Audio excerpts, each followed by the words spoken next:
पवन भैया के इतना बड़ा फैन बने के कारण का चीज़ निमन लागल कि पवन सिंह के इतना बड़ा फैन हो गई।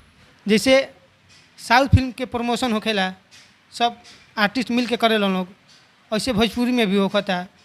तो यही से हमने भोजपुरी फिर आगे बढ़ी। ले अइनी मेला में अपना झरेला के, चलो तू ढेर कोइल चाही ना झमेला के।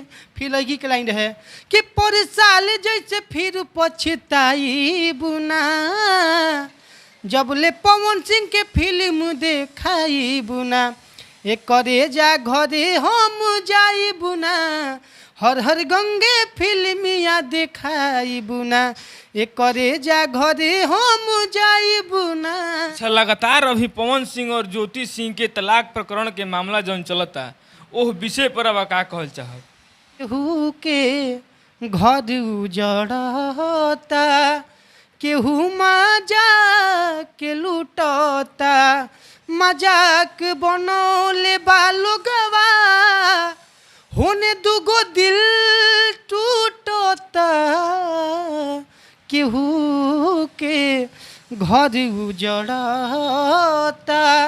केहू मजाक के लूटता। पब्लिक के पिछला वीडियो के रिस्पांस जब न्यूज आई रहे तो लोग कहत रहे कि बाबा रवो अब जातिवाद पे इंटरव्यू लेवे लगनी, तो वो आदमी खातिर अब का कहल चाहब? तहरा जैसन भाई कहाँ, तोहरा जैसन यार कहाँ है। नमस्कार, रावा देखत तनी साक्षी न्यूज और अभी हम मौजूद बनी बक्सर में, और बक्सर के संगम स्टूडियो जहाँ से माटी के जुड़ल कलाकार के उत्पत्ति होला, वो स्टूडियो में हम मौजूद बनी। और हमारा साथ जो मौजूद बा परिचय के मुहताज नहीं है। आजकल इनका गाना बहुत ही वायरल चलता। सबसे पहले हमारे न्यूज में स्वागत बा मिठू जी, का कहल चाहब? जे भी सताक्षी न्यूज देखे वाला सबके प्रणाम बा। आपके सबसे पहले पंडितान मैटर के छोड़ के हम देख रहा बानी आजकल एगो इंस्टाग्राम पे और यूट्यूब पे वो गाना लगातार वायरल हो रहा बा, हर हर गंगे पवन सिंह के। हम चाहब कि सबसे पहले हमारा दर्शक के वह गाना सुनाई। गाना के बोल रहे लड़का के ले अइनी मेला में अपना झरेला के, चलो तू ढेर कोइल चाही ना झमेला के। जान हो ले अइनी मेला में अपना झरेला के, चलो तू ढेर कोइल चाही ना झमेला के। फिर लगी के लाइन रहे कि पर साल जैसे फिर पछताई बुना, जब ले पवन सिंह के फिल्म देखाई बुना। एक करे जा घरे हम जाई बुना, हर हर गंगे फिल्मिया देखाई बुना। एक करे जा घरे हम जाई बुना। इस गाना से लागत है कि रवा पवन सिंह के एकदम बहुत बड़ा फैन बनी। का कल चाहब वो शख्स खातिर जो कि भोजपुरी में आज पावर स्टार के नाम से जानल जाता है? शुरू से बचपन से ही पवन भैया के गाना सुन सुन के गावे सीखनी। कुछ भैया के गाना से सीखे नहीं जा, हमनी के गावे नहीं जा। अच्छा, लगातार अभी पवन सिंह और ज्योति सिंह के तलाक प्रकरण के मामला जौन चलता, ओह विषय पर अब का कहल चाहब? वो विषय पर तो भैया यही कहल चाहे हम जो और न्यूज वाला फैलावत हम लोग, वो गाना भैया खातिर बोलो जाए। केहू के घर उजड़ता, केहू मजाक लूटता, केहू के घर उजड़ता, केहू मजाक लूटता, मजाक बनौले बालोगवा, होने दुगो दिल टूटता। केहू के घर उजड़ता, केहू मजाक के लूटता। बड़ा कुछ नहीं कहल चाहत भैया। बड़ा एह गाना में दर्द बा। हम चाहब कि मैंने पवन सिंह के रवा का ऐसे तो कोर्ट में मामला जब चहुप गई बा तो कोर्ट के निर्णय आई, लेकिन पवन सिंह से रवा का अपील कल चाहब? भैया सीहे अपील कल चाहे हम जैसे पहले रही जा दोनों आदमी साथ में, फिर से वैसे ही अपन जोड़ी बनाए, वैसे ही जोड़ी बनैले रखी। और बाद में फिर जो नया अभी जो घर पवन सिंह के मकान बन रहा बा, वो मकान में रवा भौजाई के तो बुला लेनी, आ फिर अपन भतीजा भी खिलल देखल चाहतनी, भतीजा खिलाई। तब कही है भैया चाहत जा पूरा फैन पवन भैया के सब ये चाहता। पवन भैया के इतना बड़ा फैन बने के कारण का चीज निमन लागल कि पवन सिंह के रवा इतना बड़ा फैन हो गई? पवन भैया के हर एक गाना के बोल जोन हरकत करके गाई न भैया वैसन केहू ना गावेला भोजपुरी इंडस्ट्री में पूरा।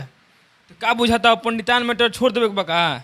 हाँ वो सब छोड़िए देवे के बाद बढ़िया मैंने पवन भैया के भक्ति में एकदम लीन हो जाए के बा ना? एकदम एकदम भैया के देख के चले के बा, जैसन जैसन भैया के आवत मैटर सब वैसन टाइप के लावे के बा।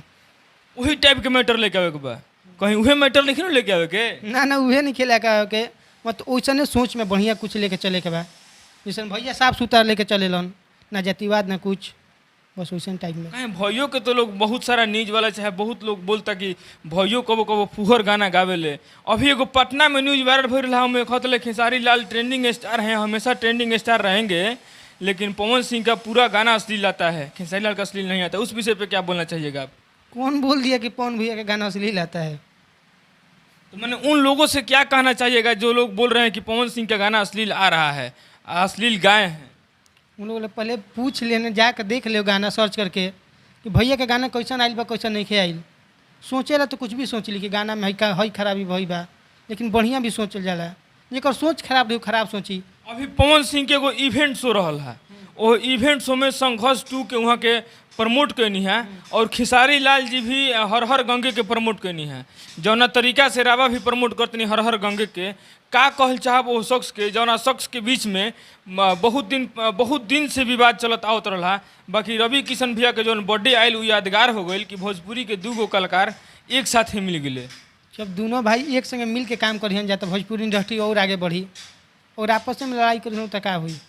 मिल के कही तो कितना भी ऊंचाई तक कितना बढ़िया लगता है आजकल देखे में। जैसे साउथ फिल्म के प्रमोशन होखेला सब आर्टिस्ट मिल के करे लोग, ऐसे भोजपुरी में भी होता। तो यही से हमने भोजपुरी फिर आगे बढ़ी। मैंने एकदम पूर्ण विश्वास बा कि भोजपुरी हमने के आगे बढ़ी। अच्छा बढ़ रहा बा आगे और ऊंचाई तक जाई।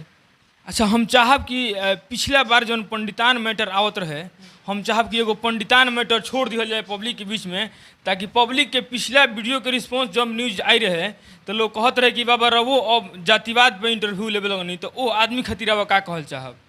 जातिवाद पे इंटरव्यू ना रहे भैया, मेन बात बा कि हम जातिवाद गावत रही तो भैया वो लिखले रही पंडितान स्टार, उहे लोग सब देख के जातिवाद कहत हुई। चाहब कि वो दर्शक के फिर से जगा दिया जाए, जौन दर्शक कहत रहे कि रवा पंडितान स्टार चाहे पसवान स्टार, तूफान भैया के इंटरव्यू भी चढ़ रहे तो लोग ये कहते रहे कि रवो जातिवाद इंटरव्यू लेवे लगनी। तो हम चाहब कि वो गाना गाई ऐसन कि वो लोग फिर से जाग जाऊ और फिर से कमेंट करे लगे। सब देखे ला खातिर जे कहत रहे कि जातिवाद होता। हाँ जातिवाद होगा तो वो लोग खातिर कहे के बा, तो हम लोग खातिर प्रेम से कहे के बा भैया कि तहरा जैसन भाई कहाँ, तोहरा जैसन यार कहाँ है, तोहरा जैसन यार कहाँ। अच्छा ई बात का है रवा कमेंट गाना रवा गाना जब हमरा न्यूज के माध्यम से जौन रवा गाना गले रही वो गाना पर रवा विषय में बड़ा गलत माने कमेंट आवत रहे। ओकरा बाद भी तोहरा जैसन भाई कहाँ, तोहरा जैसन यार कहाँ, इस गाना के मतलब हम ना समझ पैनी।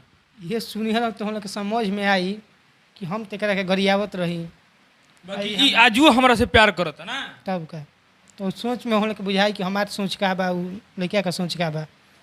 माने जात से कौनो होखस कुछ होखस मतलब वो से नहीं खे, हम कलाकार बनी अपन गायकी हमरा बस के बीच में पेश करनी और अब जौन पसंद पड़े तो सुनी ना तो ना पसंद पड़े तो ना सुनी बस। हाँ यह सब ना बा भैया, ये बात बा ना।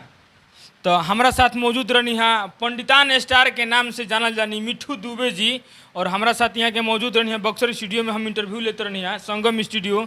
और अभी खातिर बस इतना ही, और मिलत तनी कोई और वीडियो के साथ। अभी खातिर धन्यवाद।